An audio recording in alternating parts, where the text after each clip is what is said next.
This program was made possible by contributions to your PBS station from viewers like you. Thank you. I am Mike Galligan with the law offices of Galligan and Newman in McMinnville, Tennessee. I support WCTE, the Upper Cumberland's own PBS station, because I believe it is important to create entertaining TV programs that also promote lifelong learning and understanding. When I support WCTE, I know that I am helping our Upper Cumberland community for generations to come. The law offices of Galligan and Newman provide clients with large firm expertise and small firm personalized care and service.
I never really grew up. I'm just an old guy in a kid's body, so I've always loved telling stories and jokes, and I love a treasure hunt, so it's helped me to investigate many things. So that's part of my makeup.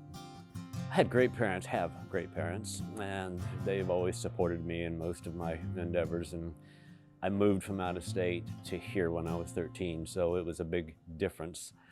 Moving to this part of the country, a big change for me. And we purchased the marina at Willow Grove, so I've grown up at the lake.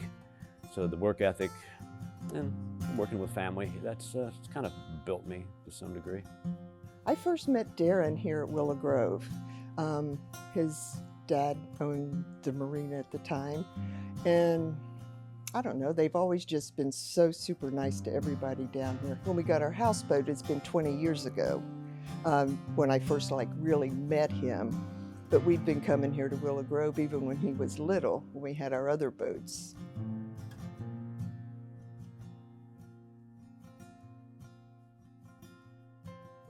The boat dock was a great place to grow up, see the lake every day. And I often would find myself at the campground in the evening. It adjoins the property of the boat dock. In so doing, I found a lot of lake stories and would hear from locals, and then I would retell the stories to those that were not from here, and it would entertain them, and I always liked doing that. I always liked being an entertainer and being able to make somebody laugh or smile or make something memorable about the lake that they love. I did a lot of study early on how to tell a joke properly, and I found that kind of bridged itself into writing music, writing stories, writing what I was going to say if I was going to give a talk or a tour. So all of those are closely entwined. So even young, I didn't realize I was going to become this. I didn't set out to be an author. I didn't set out to be a public speaker. I didn't set out to do any of this, but it developed on its own. If I knew I was going to become an author, I would have paid a lot more attention in school. Well, as I said, they were always very supportive of me, and I had been writing articles before I wrote the history book. I've been writing articles, just little ones here and there for local magazines. I have told stories, but my mother wanted to see the history book happen as a compilation of some of those, and I was postponing it, and it was her that pushed me or nudged me into doing what eventually became the history book.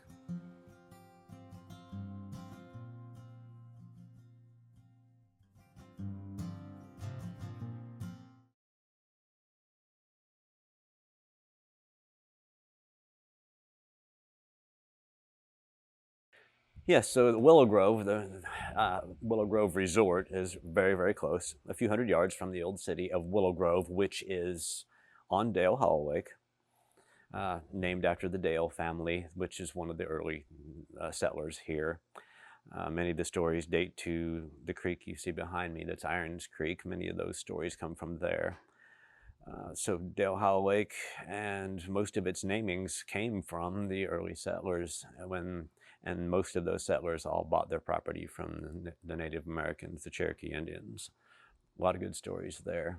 Well, many of especially the early settlers, couldn't read or write, and it was important to have a storyteller. Some were just storytellers in the community just to preserve history.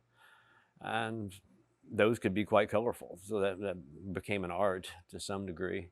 But without someone to literally keep telling the stories, the history would have been lost. Usually, it's been my findings that when we do discover some very early settler stories, they've been documented much later than, very rarely was it documented when it happened. As you know, many family members aren't all that concerned when they're young about their ancestors, but as they grow, it becomes much more in tune with where their life is. And I think that having that oral history preserves that until somebody is willing to document it in black and white. And it's probably a little entertaining too, to hear what Grandpa did back in the day. Well, it makes boating on this lake more fun when you know the history of certain places here at the lake. Just like when I have visitors down here, I take them out on the pontoon boat, and Darren has told us different stories about, different places, and I can pass that story on to them. And they're like, how do you know all this? And I'm like, Darren, he tells us this. I read it in his book. Here, read his book. I had a number of stories under my belt already, but just little ones, and nothing as elaborate as what would eventually come out. But in the fall, I would go out on the water, and I was used to getting out on the bank wherever, look around for old fishing lures and just be on the lake. But I was used to getting out at this particular spot where it was all red clay, and I was used to jumping out of the boat, and it was kind of hard and rubbery under my feet. And I jumped out, and I managed to, one leg just went a foot into the soil, soft mud. And when I looked down, I was standing in the chest cavity of a shape in the ground that looked like the old Dracula caskets. And then I looked to my right, and there was a row of them. I looked to my left, there was a row of them. And I looked behind me, there was a row of them. And that cemetery just happened to be between high pool of the lake and the low pool of the lake. And as the water went up and down, each year it would wash away a little. But for me, when I stepped out of the boat, not expecting this, I found myself apologizing to someone I didn't know with my foot through their chest. And that sparked in me the need to find out who those people were and tell their story.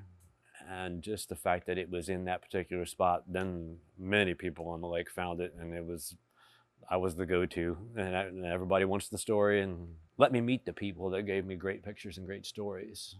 So that helped a bunch, but that was a very strange day indeed.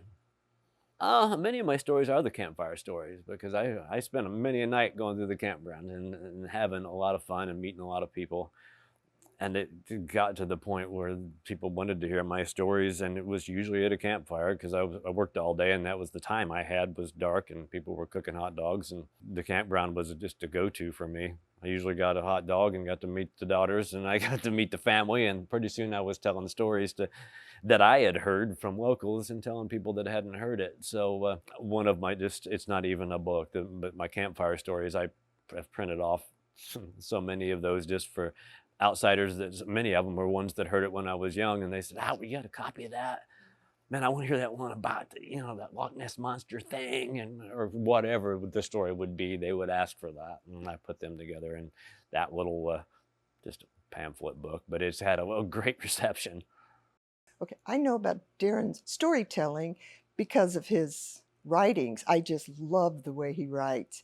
You can picture everything that he's saying, in the books. like the leaflings. You can picture those little creatures and hear them. He's very good on making your mind see what he sees when he was writing. The difference between the campfire stories and the history tales is that folklore isn't always historical. And I've been able to investigate some of the folklore and campfire stories and actually be able to jot them down as history because I can prove some of it. But the campfire stories were always just what the people wanted to hear and usually it was creepy because it was dark and it was a campfire and we could talk about the grave diggers that stole the diamond rings. Where's my diamond ring? So, but many of them, and the monsters that you talk about around a campfire, that's not really history book material. But some of them have been eventually. They crossed over. They were a crossover hit. I am intrigued with ghosts, and I am intrigued with the thought of trying to capture them on film. Part of the reason I started doing ghost tours here in the park and also in Livingston, I was so enthralled with history, but I had been to big cities and started seriously going to the ghost tours there, and I learned their craft and thought, why can't I do this on my own here? I know all the history. I got the system down. I can tell the stories. And the first couple test runs just with family out to tell stories, we found that we could take some cool pictures in the dark, telling those ghosts, if you will, their stories, and we would get cool pictures. I have fascinating pictures of what I can't explain other than they may be ghosts.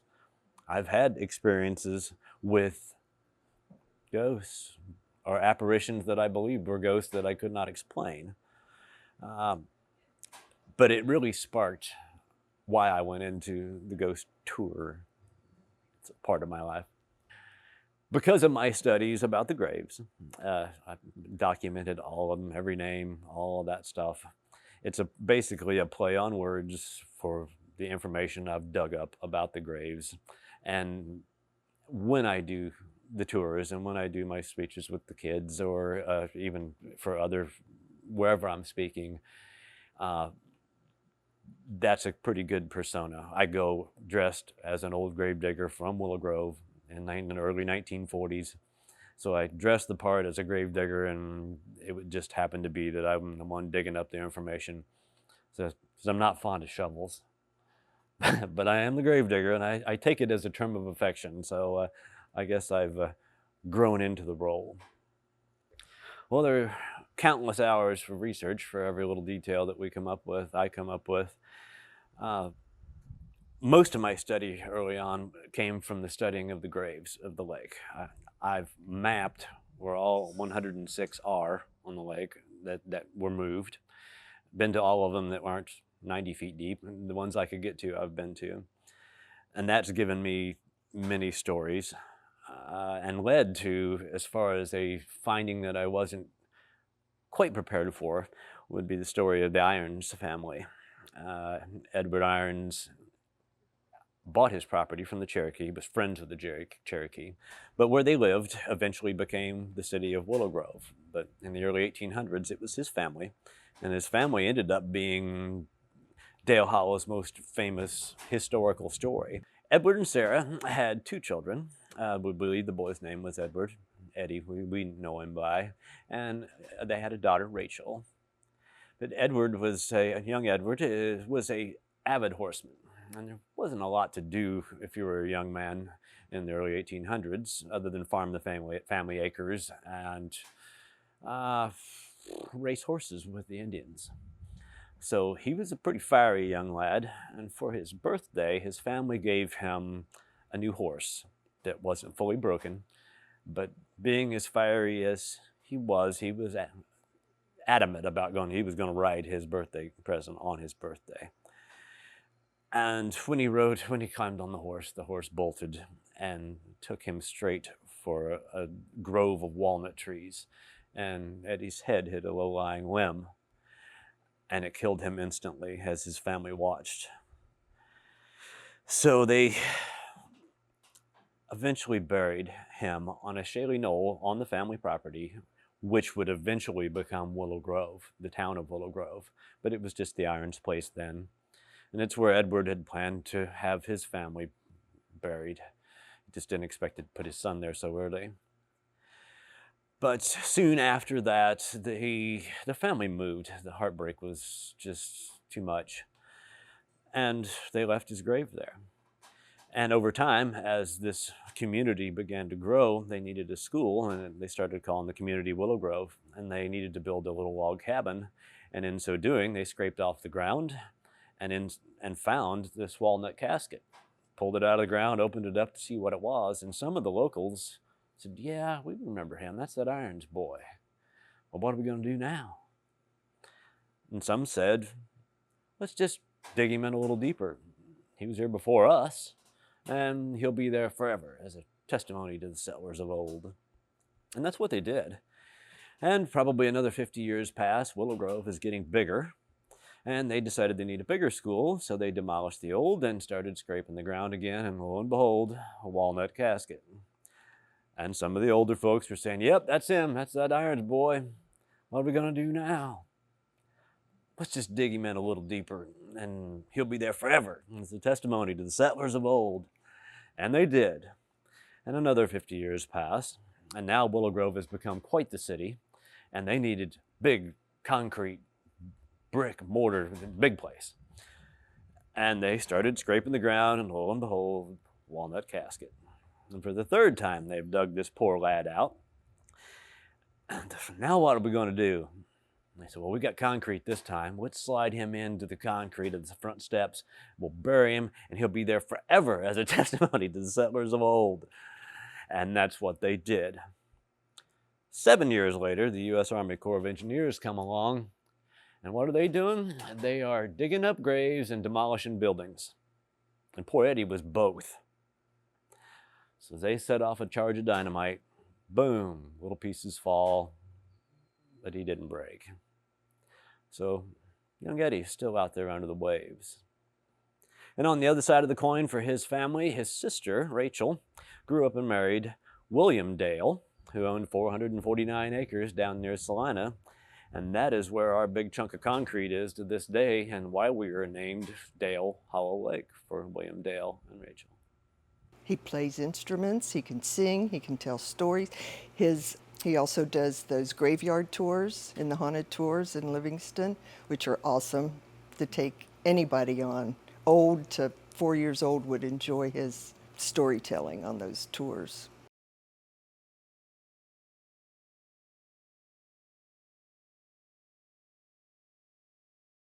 In the campground right near the boat dock now, there's a spot where it's a campsite and it's also part of the road.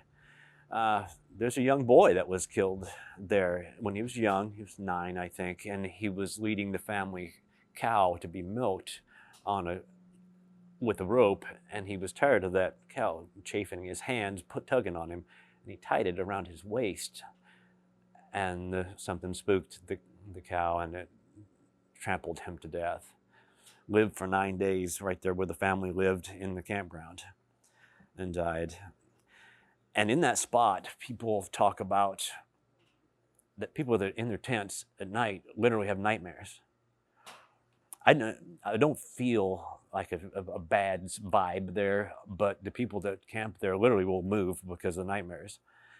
And that spot, there are oftentimes, even when it's mega hot in the summer, you can walk through that spot and it'll be cold down part of your body. I was given a tour one night and it was 85 degrees, dark, and these 2 girls were there just shivering. I said, ladies, if you'll move about 5 feet, you'll warm up, and immediately they did. I had a friend that was with us. He was not much of a believer, and so he said, you know what, I went back later that night, because I was going to say you're full of it, but he said, I went back and I was freezing from my knees down in that spot. So that same night we took a picture there, and there was a picture of a boy in a kind of a wide-brimmed hat and knickers on, but had no feet. He was just floating there in the campground. So that picture is pretty cool, and I found some in Livingston too for that. Just So we don't always get good pictures when we take the tours, but the tours, I've been told that by people more knowledgeable in the spiritual realm than me, that the reason they're there is because we're telling their story. And I believe that, because I've been on some tours of others, and if the story's not told right and the people aren't into it, we don't get any cool pictures. So I don't see ghosts on the tours, but we do capture pictures, and I sense, see, smell, feel many things, and people are sharing pictures with me, and that's how the ghost tours go. They're all documented facts, and what we capture on film is just if it's a good night, if the people are into it, and if I'm telling the story right.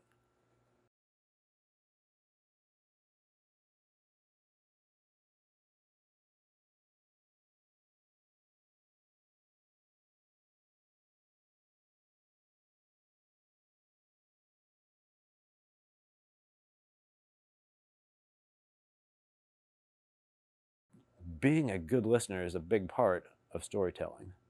And I think it was beneficial for me growing up that when the rest of my friends and family were saying, oh, so-and-so's telling a story again, I would be glued to that person. And I guess it served me well. It has evolved in some way, because a lot of my original storytellers that I learned from have passed. And so finding new old stories is difficult, but I'm getting old enough that some of my stories are getting pretty old too. I hope it instills just yet another generation that will do storytelling, because it is a bit of an art. And I would like for it to be able to continue, because I worry that in the future, that storytelling might be left to the movie makers.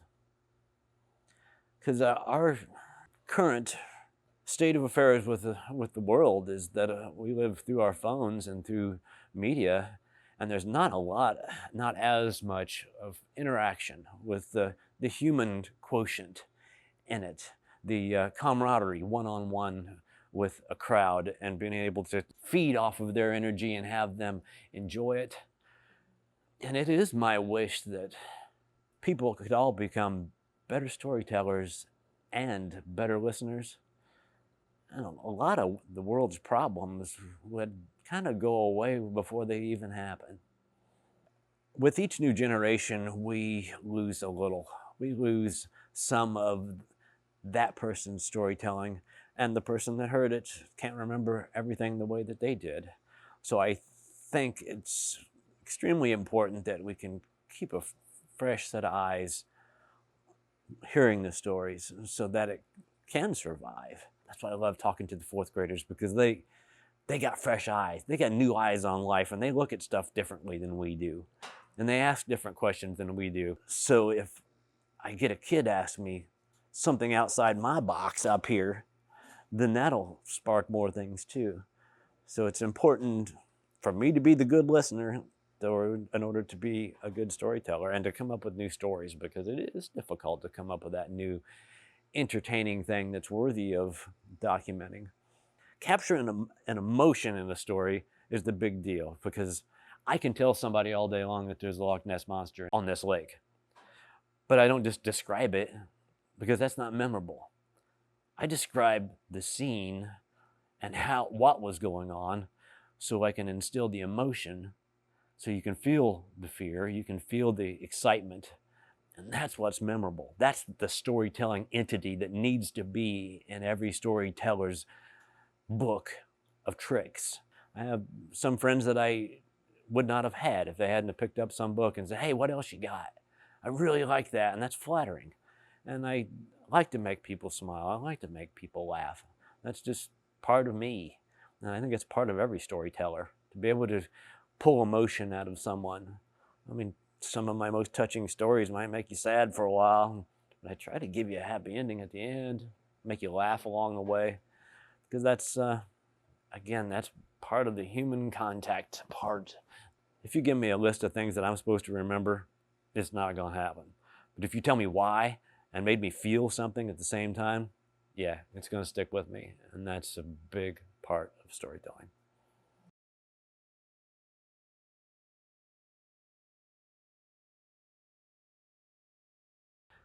I don't know if I've ever set out to leave a legacy, but I would hope that that my interaction has made somebody else want to do it so that the art doesn't die. I don't want the only storytellers to be the movie makers. Movies are great, but they disallow the human engagement. I don't want us to be just the person watching the screen. I want you and me to be able to talk, and you make me laugh, you make me smile, cry, whatever it takes to reach that emotion. And I guess I would say I would try to instill that in the next generation. And maybe, since I've got it in book form, that maybe my generations to come will look it up and read the book and think to themselves, man, I bet he was cool. Maybe I was a cool guy in the future. I was a cool guy. Maybe that's a legacy. Maybe that's just a pipe dream. But my first story I wrote just so my daughter would remember it. So maybe somebody 100 years from now will think it's cool too.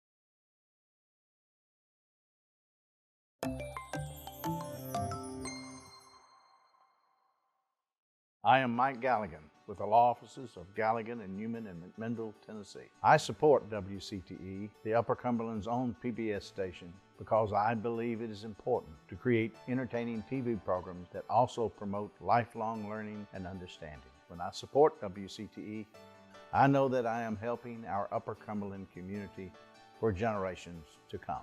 The law offices of Galligan and Newman provide clients with large firm expertise and small firm personalized care and service. This program was made possible by contributions to your PBS station from viewers like you. Thank you.